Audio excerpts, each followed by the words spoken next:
Hey, I'm Scott Kirzner, editor and co-founder of Innovation Leader, here with Nondini Naqui. Thanks for joining us for this series. Thank you. Thanks for having me. So our goal basically was to create a series of videos that would talk about some of the challenges of corporate innovation at the early stages, the mid stages, the late stages. One thing I'm curious to ask you about is just what do you see in the first year of companies creating an innovation effort?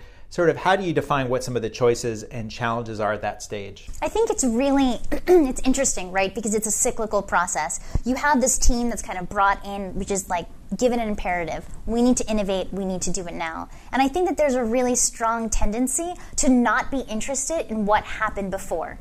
But this is usually not the first rodeo for a large company to be looking at innovation. And you can actually learn a lot from your predecessor based on what worked and what didn't work. So often we kind of see companies making these two choices or getting confused about these two choices, right? One of them is almost becoming a human resources initiative and doing training and going around and maybe running idea challenges or workshops all around the company. And the other is let's become a new product or service development group and actually build some new businesses here. Do you feel like those two things, you have to make a clear choice between one and the other, or could you do both of them at the same time? It's interesting because I think it depends and it's very fluid. Sometimes you come in as a team that is supposed to build a product and then move on. But depending on how that goes, or if you launch it successfully or not, you can end up pivoting into much more of a role of being internal consultants. And it's part of the whole value proposition that you're bringing, right? You're bringing people, you're bringing fresh ideas, you're going to bring innovation that can hopefully help the company overall. And it's just about just staying very, very kind of in tune to the way that the company actually needs you to perform best. Okay, let's assume you've had some kind of impact in the company, some kind of positive impact. You've managed to maintain your support and you've survived for 3, 4, 5 years. What do you think happens next to the innovation team? I think that's when reinvention comes into play. And it's interesting because we're actually talking about the innovation of innovation. And that's when you really need to decide, well, what worked, what didn't work, and how do we actually want to take this forward? Like, for example, if you've built a product within the company, maybe now is the time to actually engage with the larger kind of entrepreneurial community and bring that in. It's just always about bringing something fresh, something new, some fresh set of insights as you're trying to think about what is the best way to actually add overall value.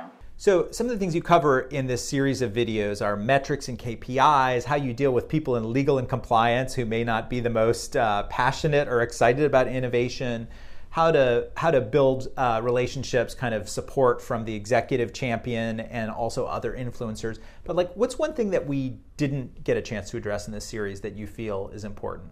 Oh, I think there's so much. I mean, when you're actually talking about the nuance of how to actually get it done, these concepts aren't meant to be really difficult. It's more to say, these are shared obstacles that we all face as we try to drive change as change agents. So I think what would be really interesting is to understand and learn what are the specific tactics that people have used to be effective in their companies. Have they actually included, for example, people that have had a long track record within the company and bring them in as part of the new innovation team? And how does that work?